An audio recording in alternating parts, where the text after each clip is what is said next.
All right, good afternoon, everybody, and I am very happy to welcome you to Stump's debate between the state representative candidates, Natalie Higgins and Dombrowski. This is a very special opportunity for the LHS community. I'd like to thank both candidates for their willingness to participate, and please give a warm welcome to both candidates.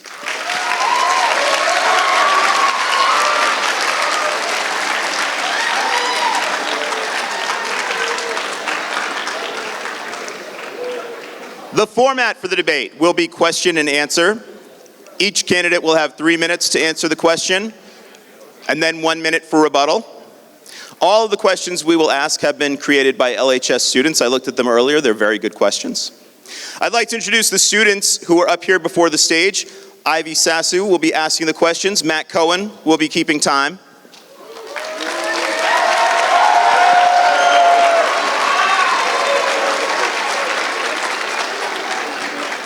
A couple of other people to thank. I'd like to thank Tim Smith for making the stage look fabulous and Miss Murphy for organizing this event.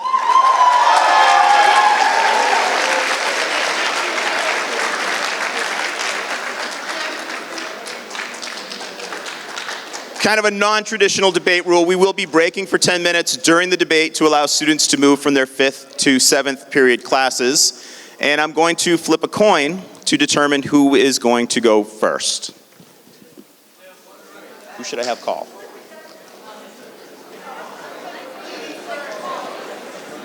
Representative Higgins, you want to call it?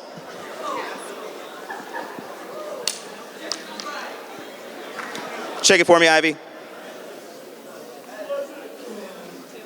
It is tails.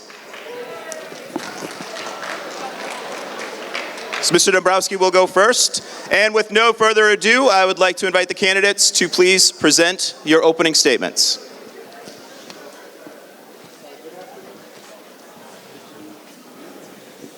Good afternoon. I'm short, so I had to adjust the mic. My name is John Dombrowski. I'd like to thank the Stump Group for organizing this. I'd like to thank all of you students for attending. This is a great crowd. I'd like to thank the administration, and I'd like to thank Mrs. Murphy for helping organize this, and I'd also like to thank Natalie Higgins for participating. We had an earlier debate last week that I thought was a very good debate, very good discussion on the issues. For those of you who don't know me, I'm an attorney in town. I've been a lawyer for about 30 years. I have my own practice. I went to Bentley University, graduated with a business degree, and then I went to Boston University School of Law. And I'm essentially a trial attorney. I was also on the city council for 18 years. Funny story, my daughter, Natalie, graduated from Leominster High School, and she had Miss Murphy as a teacher, and she tried to drop out of Miss Murphy's class, and Miss Murphy would not let her. I'm very grateful for that to this day. But I do want to thank everybody again for paying attention, for coming. I had a chance to review the questions. They're excellent questions. I think you guys did a wonderful job, and I look forward to more discussion later on today.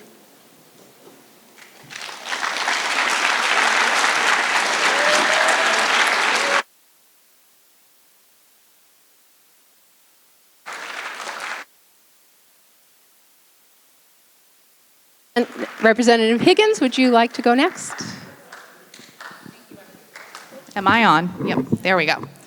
Good afternoon. My name is Natalie Higgins, and I have had the pleasure of serving as your state representative for the last 6 years. I am incredibly grateful to Leominster voters who have elected me to represent them and proud of the work that we've accomplished over the last 6 years. When I first ran to be your state rep, I ran to make government more accessible and to ensure it's working better for Leominster residents. I grew up in a working class family. My parents are small business owners. And government wasn't a place where they could get help when they were struggling. It wasn't a place where they got assistance.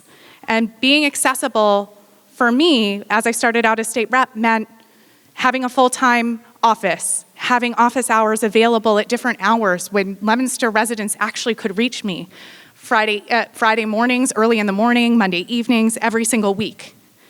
And my legislative aide and I have helped over 2,500 Leominster families better access government resources that they need, whether that's unemployment or food assistance or health insurance or housing. And in the pandemic alone, we helped 500 families who were struggling, trying to figure out how to make ends meet and collect those vital unemployment benefits and help small business owners keep their doors open during the pandemic. I'm proud to have fought for Leominster. My district, for those of you who don't know, we're a very special district. So there's 160 state representatives.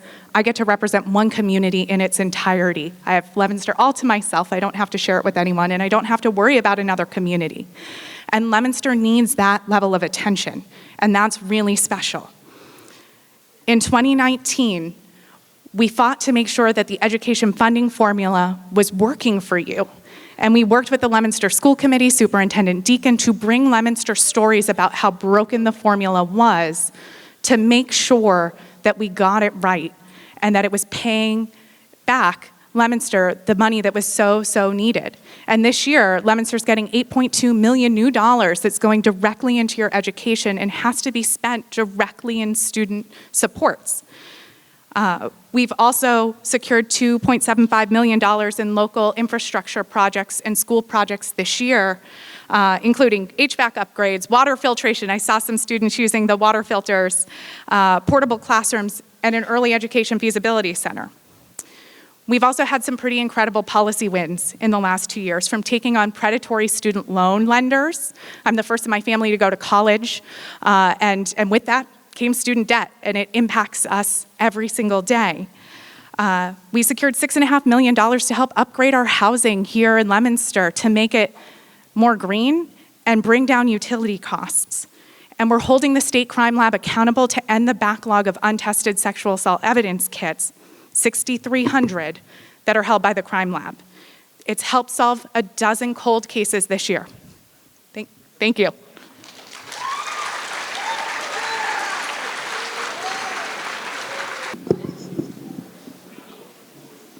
Our first question is, in your opinion, which is the most important issue we face within our community? Okay, thank you. That's a good question. There are a lot of important issues facing the city of Leominster, and many of them are encapsulated in the questions that you've asked. In my opinion, the most important issue facing the city of Leominster is the lack of affordable housing in the empty buildings and underperforming buildings that maybe you're noticing are cropping up with increasing frequency. And the reason I say that is because everything else stems from those two issues. When I first moved to Leominster a long time ago, I think, and as I got to know the people, one of the things I liked the most about it was that everybody seemed to hang around. People graduated, maybe they went away to college, but they came back. And they made Leominster their home, and they raised their families here. And I see it with the group of friends I hang around with, most of whom have known each other since first grade. And I think that's a special part of this community, but with the lack of affordable housing, that is becoming more and more difficult. Most of you are too young to know this, but it's a lot less expensive to have a mortgage than to pay rent. And there are a lot of people who simply cannot afford to rent an apartment. And even if you can afford to rent an apartment, it's difficult to find one. So what can be done? It's about giving developers and builders, the guys who make money doing this, it's about giving them an incentive, an economic incentive, a tax break. You got to give them a reason to give you affordable housing. And as far as the empty buildings go, we need to be creative. I don't know, I'm sure most of you have been to the theater in Littleton, O'Neill's Theater, and that whole development up in that area. That's all new, but all those retail stores have living units above them. And I've spoken with a couple of engineers in town that I'm friendly with, and one idea that we've come up with is building affordable housing above the mall. The infrastructure is there, the parking is there, and it's also going to take a mall that is essentially underperforming. That's your time. Sorry. Ms. Higgins, would you like to answer the question, please? Sure. It's a really great question, especially for a city like Leominster that has a lot of opportunity. And I think the most important issue we're facing is economic mobility for our residents in our community, right? Making those smart investments so that your lives are all better than your parents. You and I are a part of a generation that we're going to be less well off than our parents were. And that's a really scary thing. And not anything that I think any of our parents wanted. And we have to figure out how to break that cycle. And Leominster is a gateway city. And so that's an actual term of art from the state legislature that means cities of a certain size that are lagging behind peer cities. We have lower than average household income, and we have less educational attainment. While Massachusetts boasts that 50% of our residents have access to a bachelor's degree, in Leominster it's less than a third. In most gateway cities, it's less than a quarter of our residents have access. Before I ran for state representative, I ran a nonprofit that fought for affordable and accessible public higher education called Phenom, because I was the first in my family to go to college. UMass Amherst opened incredible opportunities for me. My dad has a 9th grade education. For me to be able to go to college and then law school, and a little shout out to my brother, who is a new faculty member here in CTI in the automotive collision shop, but he went to Mass Bay Community College and got that investment, worked in the field, and is now being able to pay it forward for a generation to go into a career that he loves.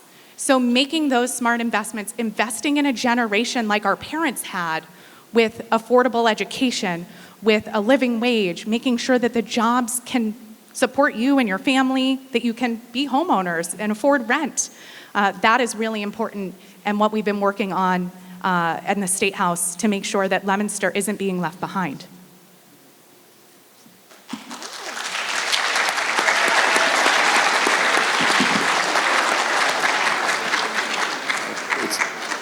It's time for your rebuttal, Mr. Dombrowski. I think the points raised by Ms. Higgins are good points. I don't really have a rebuttal to them, but I'd like to use my time just to finish my thoughts. The mall, for instance, how many shoe stores do we need in one place? If you've got housing above the mall, you're going to attract better stores there. It's going to become a destination point again. That means more jobs. Jobs not only to construct the mall, not only to construct the living units, but jobs once everything is complete. And the same can be true for a lot of the other empty buildings that we see around town. We need to be creative, and we need to hit the ground running, and the time to start doing that is now. Thank you.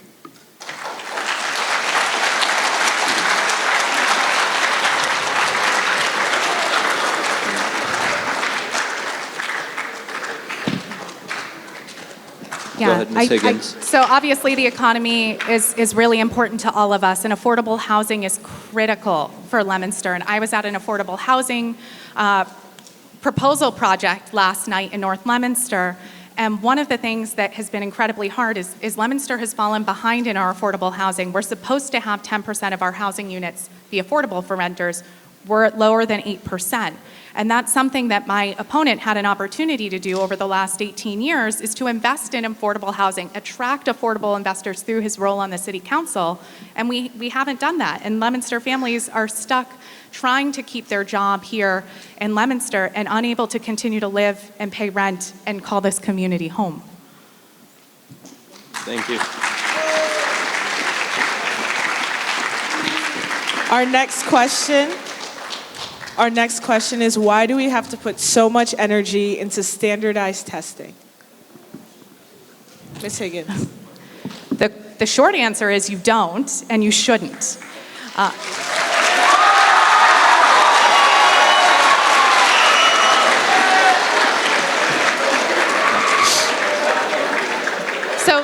So let's break down what is actually possible in Massachusetts. So we have a federal law, No Child Left Behind, that put more emphasis on standardized testing. And it is one tool in a toolkit of our educators, right, to check in with their students and see how they're doing. One of the challenges is Massachusetts is one of 12 states that puts a graduation requirement on it. You should not be held accountable to a standardized test to be able to graduate from high school, and your educators, your teachers, shouldn't have their licensure attached to a standardized test. The one thing we know that MCAS does, and standardized testing shows, is need in a community, right? And a lack of investment in the education system. And we're working really hard to make sure you're getting the investment that you deserve. And one of the other projects that is really exciting, there are 8 districts, including Attleboro, Lowell, and Milford, that are modeling alternatives to standardized testing, and they're successful. It's the Massachusetts Consortium of Innovative Education Assessment. We should be looking at how to expand that across the state, making sure that every community can take advantage of these innovative models. Thank you. Mr. Dombrowski, would you like to answer the same question, please? I agree with what the representative has stated. We didn't have that when I was in high school. Having said that, the reason it was implemented was because of the low results back in the 90s. And currently, the results are much improved. So, you know, the honest answer, and I think that you people deserve honesty. The honest answer is, I don't think it's going away in the near future, unfortunately, because I do think it takes away a lot of the creativity that's in the classroom. But things that can be done to improve upon that, I believe, are more field trips, more guest speakers coming into the classroom that can demonstrate to you the practical reason of why you're learning this. You know, if you go to Sterling Manufacturing, for example, the next town over, and they make medical devices, and John Gravel, the owner there, who's from Leominster, I mean, he can explain to you how these different algebra equations are used, you know, to make these devices. If you're in a geometry class, you can go see a surveyor. You can go on a field trip, see a surveyor. He can show you how they're using that information practically to map a plot of land or a boundary. We here in Massachusetts are fortunate with the rich history we have. You should be going to the Freedom Trail in Concord and learning firsthand what you're learning in the classroom about what are the patriots endured in the American Revolution. But I do think the representative is correct. I agree with her. I don't think it's going anywhere in the near future, but I think there are things we can do to make that grind that you endure in the classroom a little more interesting. Thank you. Ms. Higgins, 1 minute rebuttal. Sure.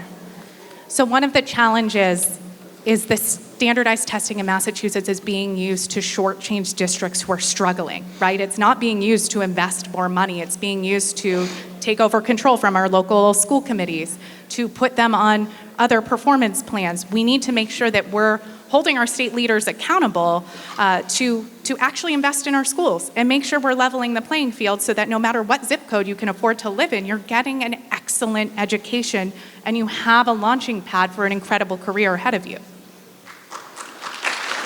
Thank you.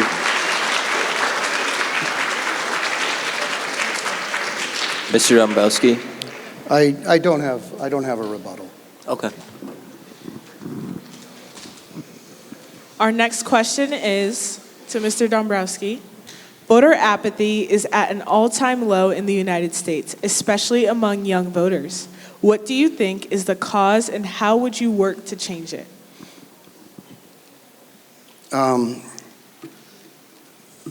Yeah, I believe that a federal senator from New York has introduced a bill that reflects this very question, where they're trying to change the 26th Amendment and lower the voting age from 18 to 16. If you look at the statistics, 20% of the age group 18 through 29, I believe, 20% turn out to vote.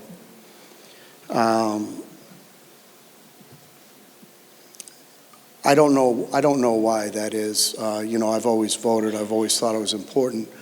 I think many people feel their vote doesn't matter. Perhaps they're ignorant about the process. They're not understanding really what government does to you, or for you rather. Education is important. I think Massachusetts has done a good job of making it easier for people to register, making it easier for people to vote. I support all of those things. Just directly answer your question, though, I think personally that it's a good idea to lower the voting age to 16. I think it's going to I think it's just going to get people at an early age more in a pattern of learning about the issues, participating in your government, and it's only going to lead to greater voter turnout, which is good for this country. Thank you. Ms. Higgins, would you like to answer the question, please? Sure. So I think media is really shortchanging young voters because the data shows a very different story. Between 2016 and 2020, there was an 11% increase in voter turnout in the presidential elections of young people between the ages of 18 and 29. And young people under the age of 30 are actually voting in better numbers than their parents were when they were their age. You are incredibly active and you have important voices and you're using them. In Massachusetts in 2020, of those young voters, 52% of them showed up to vote who were registered to vote. Now we need to make sure everyone gets registered to vote. And there are 4 tools that are really helpful and have shown data that young people participate more. Automatic voter registration, we've already got in Massachusetts. Online voter registration, we've implemented. Regular early voting, we've been doing. The one other piece of the puzzle that I have been fighting for that especially is important to college students is same-day voter registration, making sure our primaries in Massachusetts actually happen kind of around college moving time. And it's really hard for someone who's getting ready to go to college or start a new job to remember, what if their address changed? And the more local the race, the more your votes matter. You all know this. We show this in Leominster. I won my very first race by 37 votes. Those folks who showed up in 2016 knew their vote counted. And I'm really incredibly proud of all of the young activists from Leominster who have been making their voices heard, proposing legislation, interning in legislative offices, in federal offices, in local government. You're doing exactly what you need to be doing, especially by being here today. Thank you.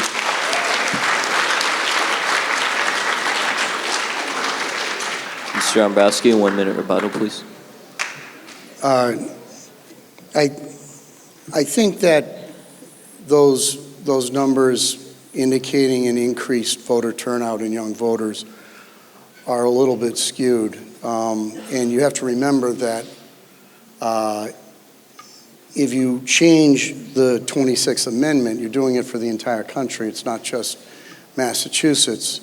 My memory is that when we had a bump in young voters, is when the legalization of marijuana issue was on the ballot, and I'm pretty sure that had quite a bit to do with it. Thank you.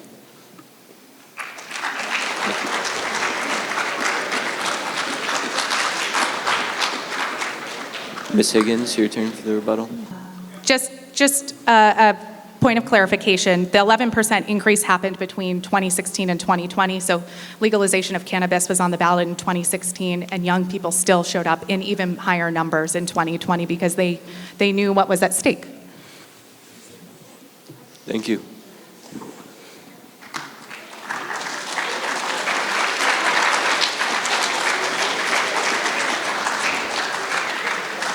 Representative Higgins, our next question is, what are your thoughts on the current climate crisis in America, and how should Massachusetts respond? Yeah. Now, if we go back to that first question of kind of what is most important, I think what I hear from young people, from elementary school, middle school, high school, college students, the number one issue on everyone's mind is the environment, because you know that you're going to bear the burden of our inaction.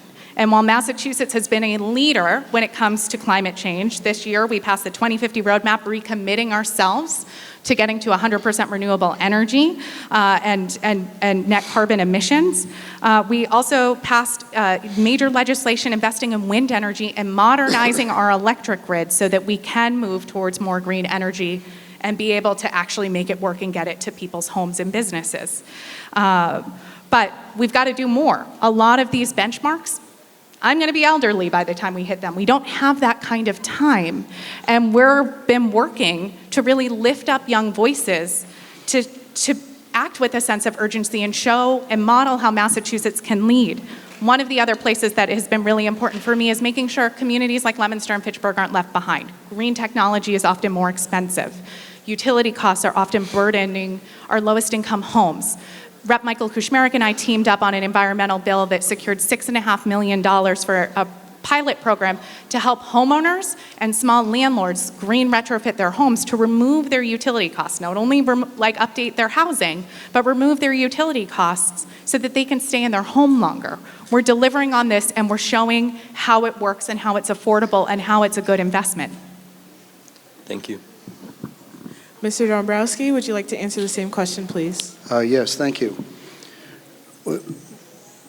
When I was a kid, and I'm talking 1987, 88, when I was living in Belmont and I was taking a bus to law school, I remember standing at the bus stop, and on those winter days, it would be so cold, your ears would sting. We don't really experience that anymore. And the reality is that the earth is getting warmer. And it's happening gradually so that you're not really aware of it, but it's happening. Every year we're getting a little bit warmer. What can Massachusetts do to respond? A lot of what the representative indicated is viable, but to break it down in simple terms, we need to keep our emission levels down. There's 6 ways we can do this. We can reduce air travel.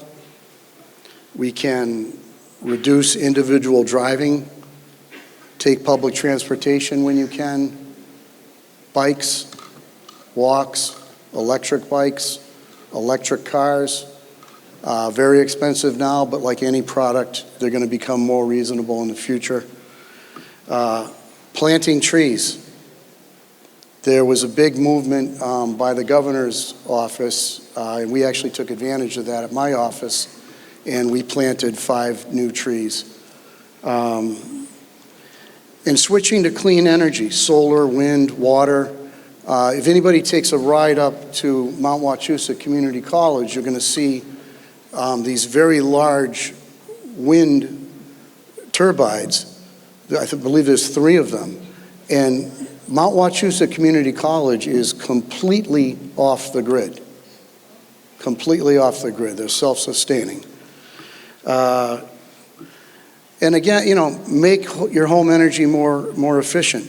There's replacement windows, A lot of our homes in Massachusetts were built many, many years ago.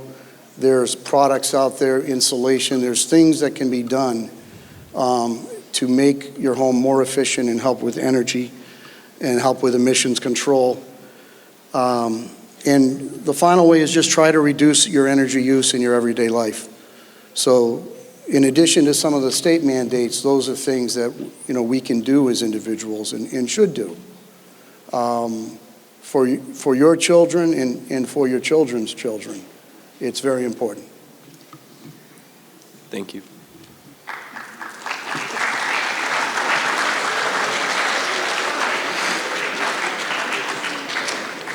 Ms. Higgins, a 1-minute rebuttal, if you will. Yeah. The only thing that I would stress is that the state does have a role, right? It's not just about personal responsibility because for our neighbors, they often can't make that choice to take public transit because it's not going to get them where it needs to go because we haven't made the investments in the last 30 years for a public transit system that works in Central Mass.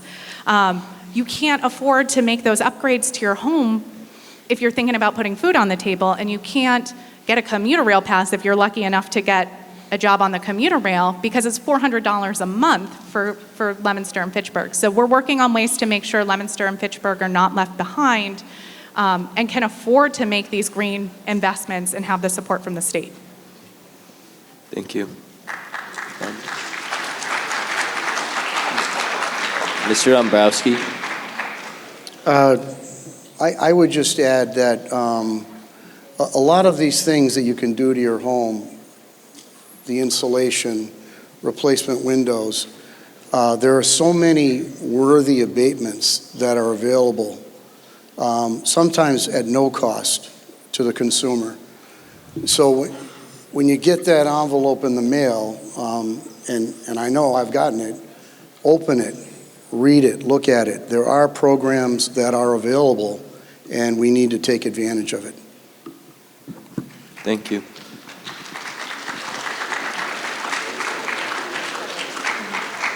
Mr. Dombrowski, the next question goes to you. What policy areas do you most want to emphasize during your time as state representative? Well, we talked about some of them already, the lack of affordable housing and trying to remedy some of these empty and underperforming buildings. I think one big problem that's the Commonwealth of Massachusetts is facing, not only the Commonwealth, but the entire country, is insurance that is just out of whack. Most of you probably experience that with automobile insurance. I can tell you as a small business owner that insurance is by far my biggest expense. I can also tell you as an attorney that we deal with a lot of cases involving insurance companies. And here's what happens. You pay a premium every year, usually it's broken down every month. You pay a premium for insurance. Whether it's malpractice insurance if you're a professional, liability insurance, automobile insurance, you name it. Then something happens and you need your insurance company. And the first thing they do is fight like hell to not insure you. That's what they do. My opponent is probably going to bring up some government programs or statutes that are in place or about to be in place. They're not working. I deal with it every day. And health insurance is the worst. The absolute worst. The latest gimmick with health insurance is they require an extremely high deductible. I know a person, I brought this up at the last debate, she has to pay a deductible of $5,000 before her health insurance will kick in. She doesn't have $5,000. And she can't get good mass health insurance because she has health insurance available to her technically. So she essentially doesn't have health insurance and won't go seek medical attention unless it's an absolute necessity.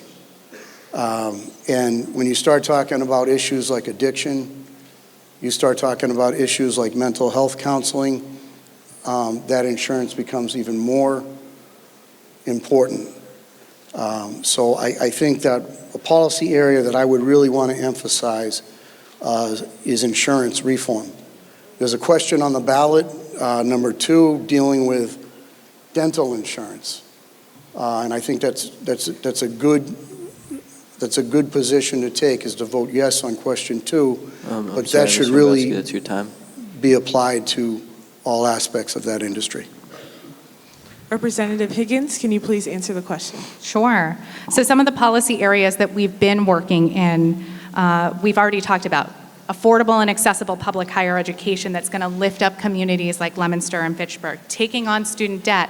Some of the most needed careers, your educators, your nurses, your counselors, we require you to get a master's degree, and it's really expensive. And so we've got to take on the predatory student loan lenders. We have to make sure that you can afford to study the career that you're going to love, and that you're not making a choice to pick a different career because you think you're not going to be able to make a living and pay off your student loan debt. In Massachusetts, right, this was the reality 30 years ago. You could go to UMass Amherst and graduate debt-free. And over the last 30 years, our state legislators had made decisions to invest in other places, to rely on the private education system. But 9 out of 10 of our graduates of public higher ed stay in our communities. So these are investments in our neighbors, making sure you have a better opportunity. I also worked as a rape crisis counselor for more than a decade and was the teen counselor at Pathways for Change, the Worcester Area Rape Crisis Center, and I had the opportunity to come into health education classes doing prevention education. Working on sexual and domestic violence protections, strengthening our laws, making sure we're closing gaps in the law, that is something that I'm going to continue to do. And we've been working a lot with our young people from Leominster on mental health education. This is inspired by Leominster High School students. This is what you should be proud of. The lead students who created their own nonprofit. These were Leominster High School students who saw a gap in the law, saw a need for their community, and they worked with Senator Flanagan and then me to work on this education curriculum to make sure that every single student has access to mental health education. And then as a member of the LGBTQ caucus, making sure that LGBTQ rights are protected and secured in Massachusetts. We are a leader and we need to continue to lift that up. Thank you. Mr. Dombrowski, rebuttal, please. I don't have any rebuttal. Okay. Next question.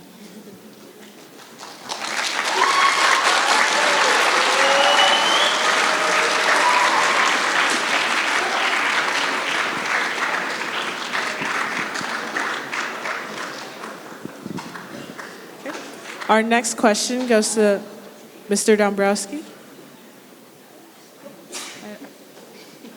I don't remember. That's fine. What is your plan to combat homelessness and poverty in Massachusetts, and specifically in Leominster?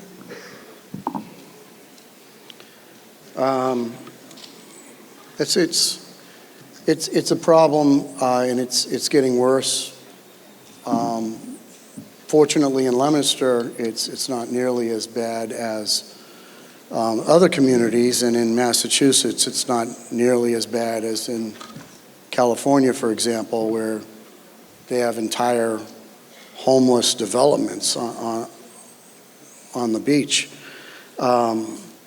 There seems to be 3 types of issues that homeless people are struggling with.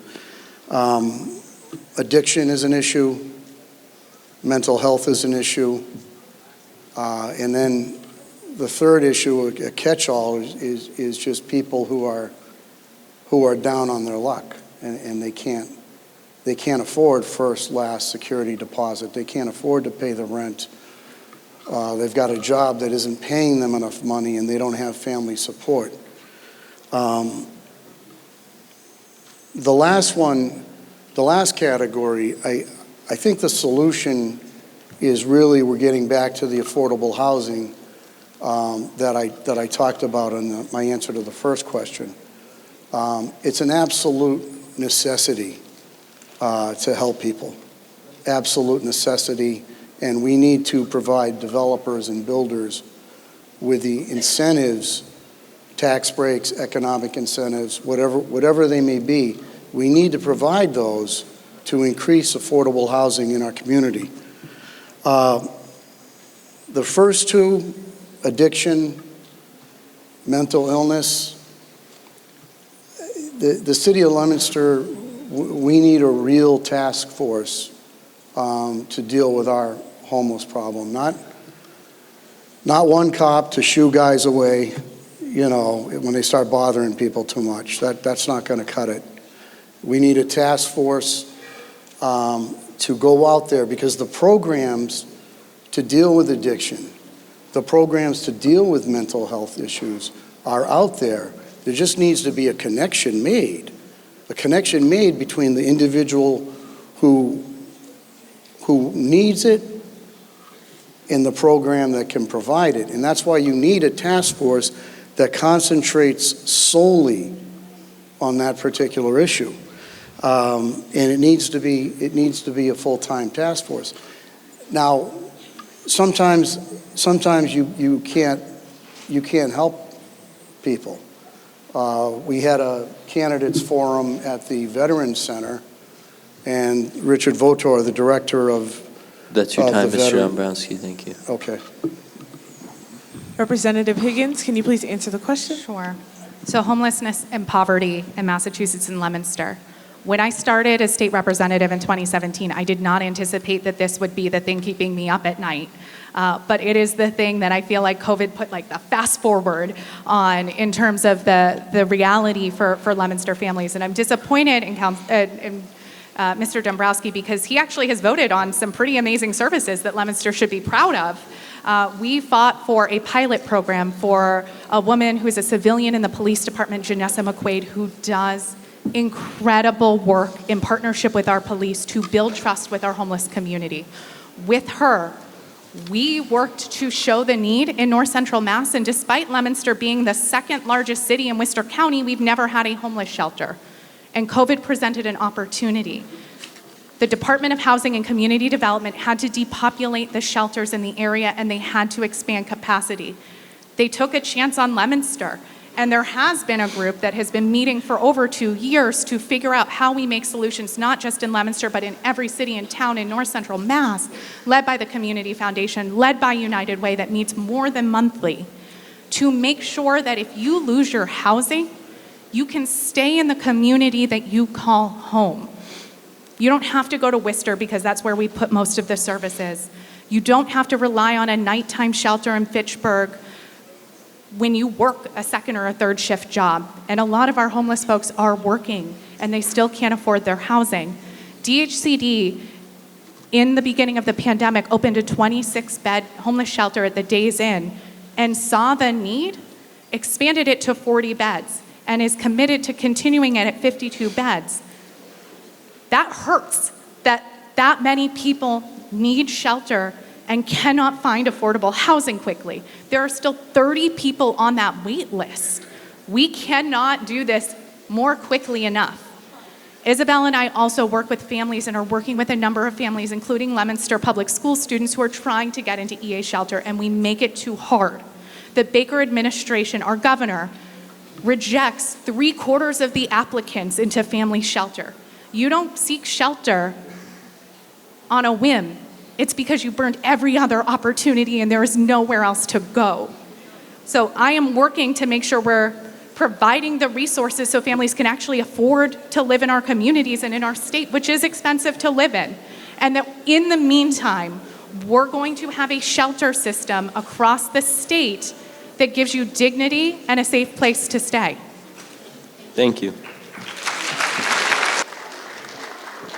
Representative Higgins, our next question is, despite losing restrictions, both the state and national level, COVID-19 is still a global issue. The most vulnerable in society still face any risks due to the pandemic, and therefore mass vaccination would help alleviate some stress. In light of new variants, booster shots have been made by researchers and pharmaceutical companies.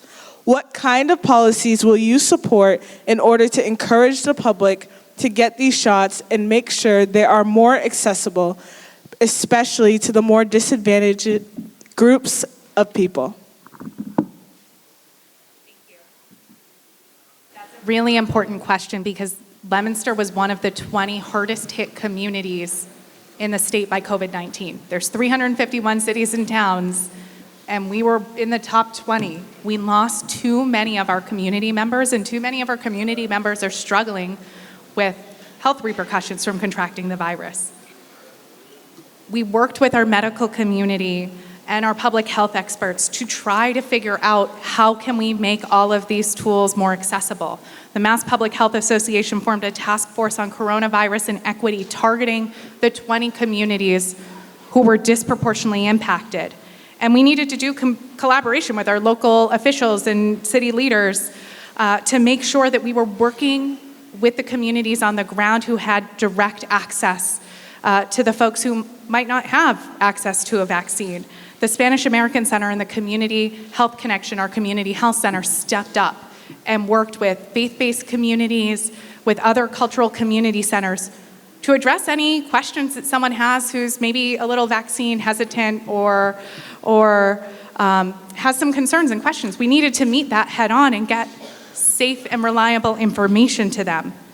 We needed to make sure that there was a transparency in the allocation of our resources because that wasn't what happened at the beginning of the pandemic, and that's how communities like Leominster and Fitchburg were left behind. We took easier ways out that left our most vulnerable exposed. We're continuing to collect data. We're continuing to try to figure out, heading into the winter, how we can learn from the mistakes that the Baker administration made in the early days of the pandemic. We have a lot of good information, but we need to be working with the folks who are working with these most marginalized folks, and that's why I'm taking my lead from our community health center. Thank you. Mr. Dombrowski, can you please answer the question? Yes, thank you. That's an issue that we know a lot more about now than we did when it first happened. I think the key is education and availability. Education is key, and I think in the city of Leominster, where we have access to several public TV channels, that we have an ability to run advertisements, run infomercials to educate people about the latest trends and where testing is available and where vaccines are available, where boosters are available. And I support the free vaccines and the free boosters for those who want it. I think that's important as well. But it was pretty scary when it first came out. And we know education is key, knowledge is key. We know so much more about it now than we did. Still a lot to learn, but we're in a position now where I think people feel much more confident in educating people on what they need to do and how they need to do it. I also think when it first came out, things were in short supply. You couldn't get a test, you couldn't get a vaccine, you couldn't get a booster. Those things are more readily available now. I know at City Hall they were passing out free tests on a regular basis, readily accessible, not only at City Hall, but at a lot of public areas, including Doyle Field. And we just need to keep that up. Our society cannot go through another shutdown again. It very nearly crippled many businesses and put a lot of businesses out. Devastating impact on special education kids who were denied their full services for a lengthy period of time. 2 weeks, 3 weeks, months, years in the life of a special needs kid. That's a big, big setback. So knowledge and availability. Thank you. Thank you, Mr. Dombrowski. Ms. Higgins, would you like to rebuttal? The only other thing that I would encourage, if you know anyone who comes down with COVID, right, it comes at an inconvenient time. It's usually you find out at night or on the weekend, and we've been working with immunocompromised folks who are trying to access the state services, the hotline to be able to access the extra medication. If you're hitting barriers, reach out to your state rep, reach out to your senator so that we can make sure, because we're still hearing too many of these systems, people are falling through the cracks. Thank you. Mr. Dombrowski? I don't have anything to add to that. Our next question is, what would you do to keep Massachusetts public colleges and universities affordable? Mr. Dombrowski. Yeah, this is a big problem. For those of you who came in late, in some of the earlier questions, I talked about a need for institutional reform on many levels, particularly with the insurance companies. But there's a need for institutional reform with colleges and universities. I'm all too familiar with this issue, having put myself through college, having put myself through law school. I know all about it. I've got 2 children. One graduated from college. The other one is currently in college. And I know all too well about the hardships.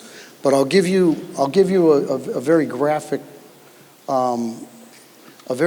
example, just a personal example. So my daughter is attending school in New York City, and she was living in a dorm in Manhattan with a roommate, and decided to go and get an apartment in New York City, a nice apartment, not a dump. I was skeptical. I went along with it. I kept her on the meal plan because I did. So the cost for her to rent an apartment, her and her roommate, for 12 months in New York City was $14,000 cheaper, $7,000 each kid, than the cost to be in the dorms for 9 months. That's criminal. That's absolutely criminal. What can we do about it aside from institutional reform? I would focus on increased efforts to educate high school students like yourselves about all the numerous financial aid packages and programs.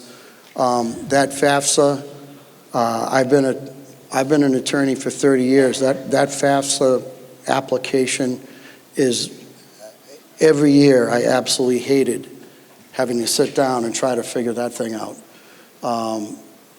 Far too complicated than it needs to be. I'd also be in favor of legislation that provided benefits for low-income college students to help keep them in school and obtain their degrees. Food, housing, childcare, transportation, personal technology, a lot of these hidden costs that are above and beyond tuition. And as far as the student loans go, That's your time, Mr. Dombrowski. Thank you. I'm sorry. I mean, hopefully I can take it up on my rebuttal. Absolutely. Representative Higgins? Thank you. So for those of you who are joining us newly, I'm State Representative Natalie Higgins, and prior to running for office, I ran a small nonprofit called Phenom, the Public Higher Education Network of Massachusetts, that fought for free and accessible public higher education and faculty rights. This is one of the biggest challenges that Massachusetts residents are facing and that you're all facing, making sure that you're getting the same investment in your future that your parents had, and the same shot. I went to Leominster Public Schools. I'm the first in my family to go to college. We were not prepared for how much it actually cost to go to UMass. And I'm really, really lucky that we hit a whole lot less barriers. My parents took on educational debt to make sure me and my brother had more of a shot than they did. I went to UMass Amherst. My brother went to Mass Bay Community College. 30 years ago in Massachusetts, this isn't a new idea, public higher education was essentially free for any student who wanted to access it. Our legislature made decisions to take away that funding or to not keep up with that funding because they wanted to focus on other priorities. And they're shortchanging communities like Leominster and Fitchburg because our students have a harder time and more on their plate to support themselves and their families. And they can't choose to be a full-time college student. So I've introduced 2 pieces of legislation, one bill that would make it remove the tuition and mandatory fees at our public colleges and universities. The second bill will pay for it. We have some of the wealthiest private higher ed institutions that have more than $1 billion in their endowment. A small excise tax after your first billion would wipe out tuition and fees at our public colleges and universities, giving opportunities for everyone in our community to have a shot at going to college, no matter what that looks like. If that's workforce training, if that's a 2-year technical degree, 4-year liberal arts, we're gonna make that investment because we know that you're gonna invest in our community. And there's gonna be money left over for early education. That is an easy solution and one that I've been fighting for the last 6 years. Thank you, Representative Higgins. Mr. Dombrowski, would you like to rebuttal? I believe educational institutions are exempt from income tax. I think if my opponent is referring to the fair share amendment, I think we're going to be taking that up at a later question. So I'll address that then. So the endowment tax proposal is a small excise tax. The federal government actually has instituted this kind of a tax in the past, and it would fully fund our higher education system, taking out the cost for our students. It would make sure that you and your families would not have to worry about how you're going to pay for school, and you can focus on being a student and launching that career of yours. Representative Higgins, so our next question was answered in period 5 session, but we would like to ask the question again. Would you support a bill allowing cities and towns to make the voting age 16 for local elections? Yes, I would, and I've co-sponsored the bill, and there's a number of communities that have already passed it at their local level and are ready to implement it. For so many of you, you don't have time to wait for the education budget to be settled after you're 18. You're already moving on from the public schools. When you're 16 and 17, you're deeply impacted.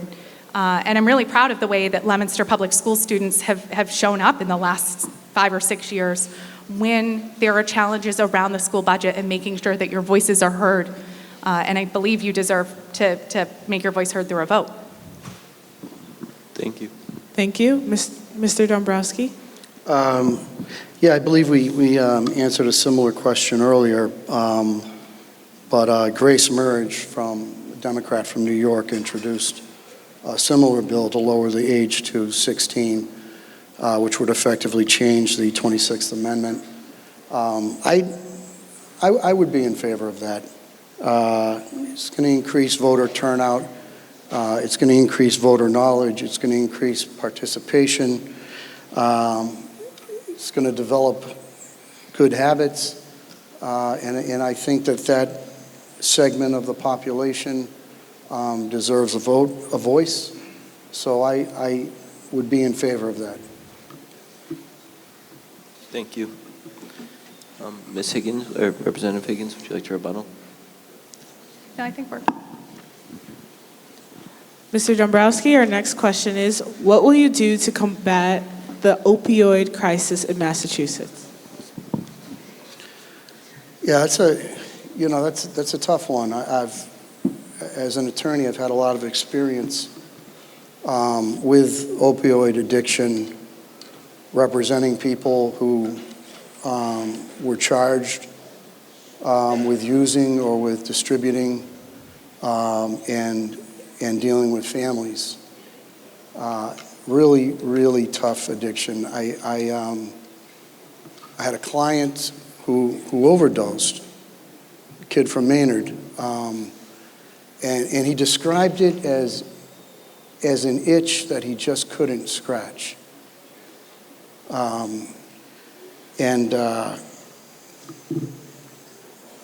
what ends up happening is the street price for a pill, when it first came out, it was $20, $25, and it got up to $45. What ends up happening is they can no longer afford the pills, and then there's a graduation to heroin. And we've seen all too many overdoses, all too many deaths, all too many lives ruined. What I would do to combat that, physicians should only be prescribing this highly addictive drug when absolutely necessary. We need education so people are alerted fully about this before they get involved. Primary care physicians should be talking about this when they give young people physicals. Guidance counselors here in the high school should be talking about this. Everybody should be talking about this. It's a big problem. And then you do get addicted, and it's easy to do. You do get addicted, so what's the answer? Well, the answer is intense treatment. Intense treatment like you've never seen before, which leads to one of my earlier answers about health insurance reform. I mean, I've had clients who are addicts who their health insurance pays for them to go for a 21-day program. They do it, they complete it, they get out. 6 months later, they have a recurrence. They go back in. Now the health insurance, they're only going to pay for 14 days. That's if you meet the deductible.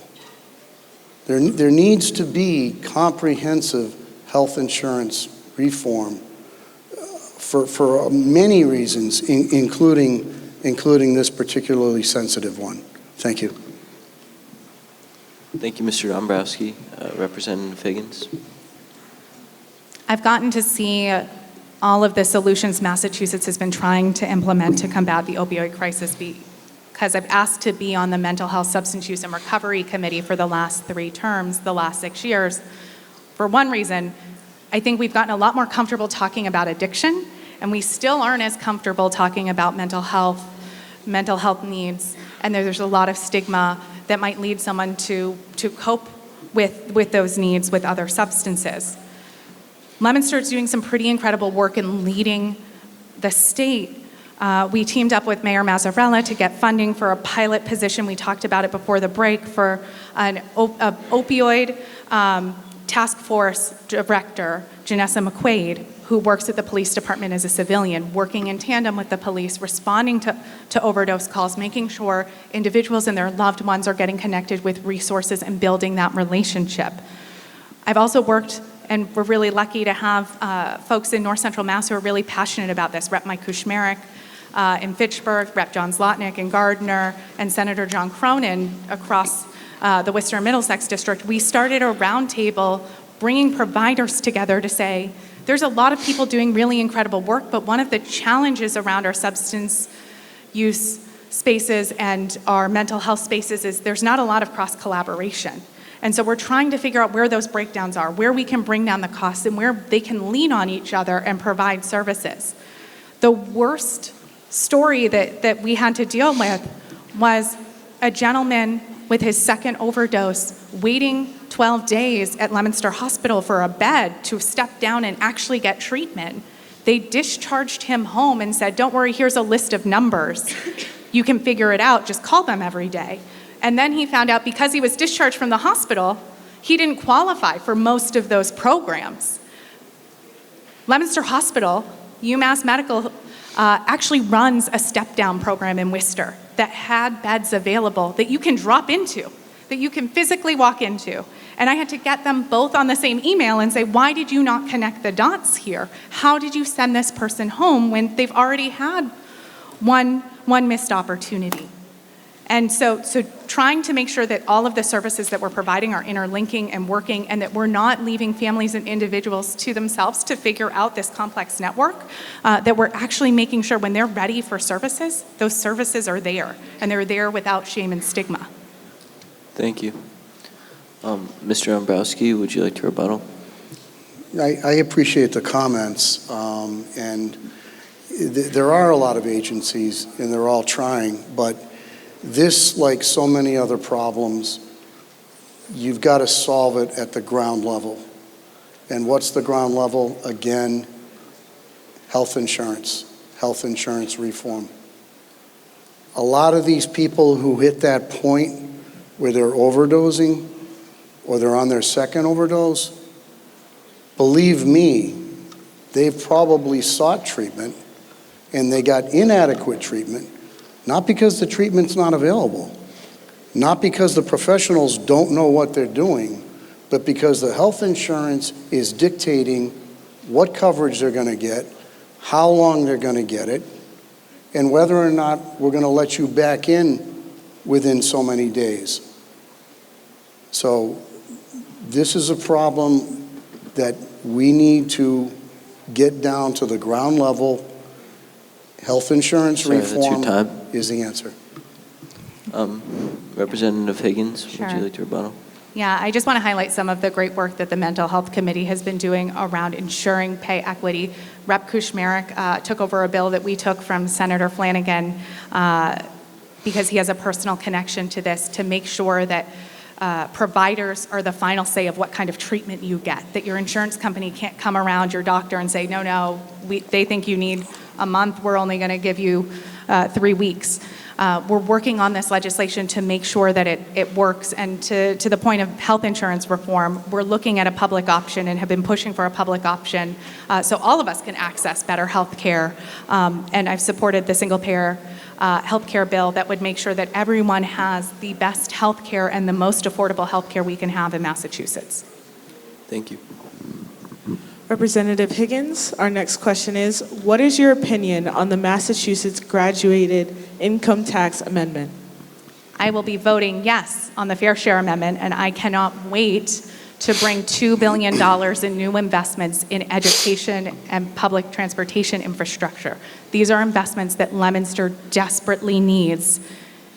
And only the top 0.5% of Massachusetts residents are ever going to be subject to this tax. And I think it's really important for you all to know that people who make more than $1 million a year in Massachusetts actually pay less in taxes than you and I do, because they have some incredible wealth. And so the reason the Fair Share Amendment was crafted, and it's a constitutional amendment. This is your opportunity to amend the Constitution, and it's a special process that you get to be a part of. It's going to make this opportunity, and it's all of us together doing this. And it requires that the money gets spent in the things that we need the most investment in: early ed to higher ed, and our roads, our bridges, our public transit. So it makes sense for Leominster. It's making sure we're bringing Boston wealth into investment in communities like Leominster and Fitchburg. Thank you. Mr. Dombrowski?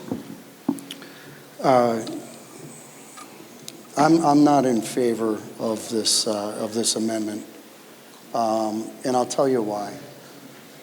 And it has nothing to do with party politics. I was a Democrat most of my life. I'm running as an independent. I'm not in favor of this because it's a gimmick and it sounds good, but it's not going to work. There was a study done by Romer and Romer, which are economic professors at the University of California, Berkeley, did a recent study. And their conclusion is that, yeah, you're going to see some tax revenue in year one, but by 2025, there's going to be an economic decline of $6 billion, okay? And because this is a constitutional amendment, okay, if you want to reverse it, it's going to take several years to do. Moving my podium. It's also a deceptive tax. You're not just taxing millionaires. You're taxing people who may have generated $1 million in a given year. That includes a lot of retirees. That includes a lot of people who they sell their home, they sell their business. Now, mind you, they've been paying taxes their whole adult life. Now they sell their home, they sell their business, and you want to double their state income tax. They're already paying 5%, you want to make it 9%. In the last 5 years, Massachusetts has seen more people leave the state than ever before. And where are they going? They're going to no tax states. That's the reason why the Romer and Romer study comes out with the conclusion that it comes out with. And if they do leave, you don't even get the initial 5%. And do you think new businesses are going to come here? This tax is a gimmick. That's all it is. Again, you want to solve problems, you need real answers to solve problems. This same legislature that wants to pass this tax are sitting on a $3 billion surplus. You know what that means?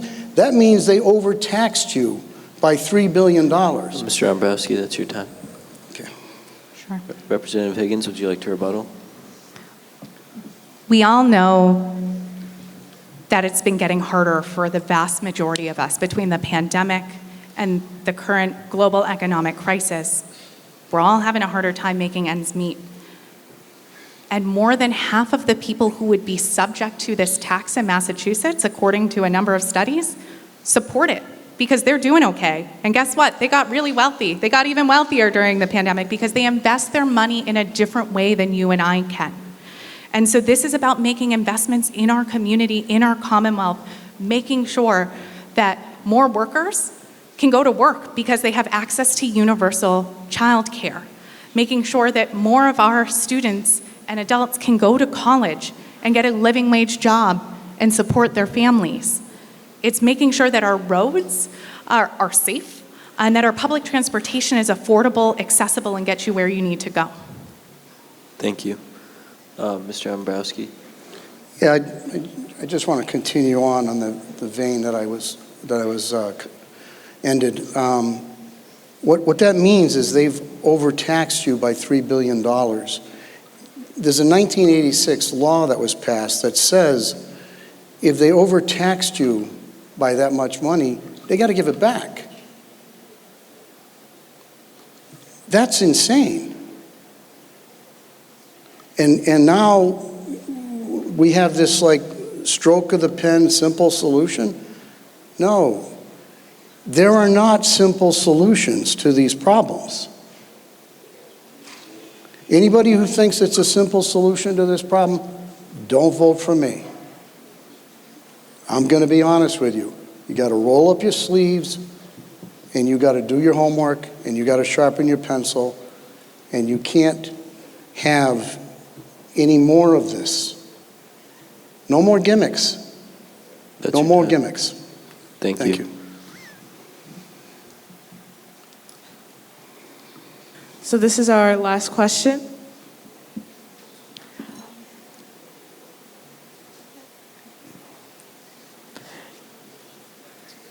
Okay. Massachusetts has some of the strictest gun control laws in this country, yet the Center for Disease Control identified 268 gun deaths in Massachusetts in 2021. Should Massachusetts have even stricter gun control laws? Mr. Dombrowski. The gun laws in Massachusetts are pretty strict, far stricter than most other states.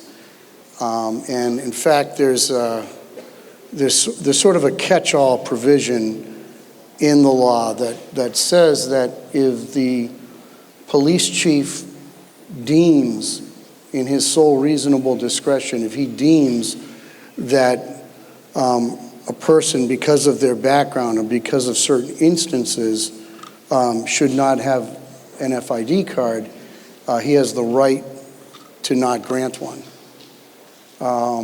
So what's happened is that a lot of people who had FID cards lawfully possessed guns with no incident. When this law passed, suddenly they had like an old, believe it or not, I had a client who had possession of nunchucks when he was 18. I don't know if you know what those are. There's some martial arts thing that nobody really knows how to use, but he had possession of nunchucks, and he was denied his FID card, even though, you know, he had had an FID card for a long period of time. So I think Massachusetts laws are good, and they protect our Commonwealth and its citizens from what they need to be protected from. I think the issue really lies with the mental health. And I think some of the mental health counseling that the representative has brought up, some of the mental health counseling, healthcare reform that I've talked about, hopefully can address that. But I don't think that there's a need to make Massachusetts laws more strict. I think those monies, those resources can be used on a lot of the other issues that we've talked about. This is not Florida, where all you need is a driver's license and a 10-minute background check, and you can walk around with a gun all day long. This is not Florida. We have very strict laws in place, and now that they have that ombudsman law with the police chief, I don't think there's a need to increase those laws. Thank you, Mr. Dombrowski. Representative Higgins. Thank you for this question and for all of the student leaders who have invited your community leaders in to make sure we're hearing your voices on this. Massachusetts has some of the most effective laws in the country, and we have been held up as the leader that all other states should follow suit, and the federal government should follow suit with what we're doing. We're still working to close loopholes in those laws because technology sometimes goes quicker than our laws can anticipate. We're working on 3D printed guns, ghost guns, to make sure that that is captured in the law that we already have. But you all deserve to feel safe in your schools, in your places of worship, in the grocery store, in our communities.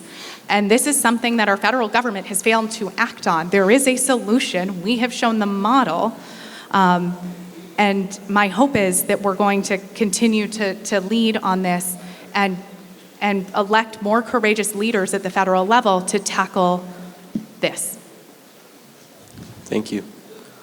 Mr. Dombrowski, would you like to rebuttal? No, I don't have any rebuttal.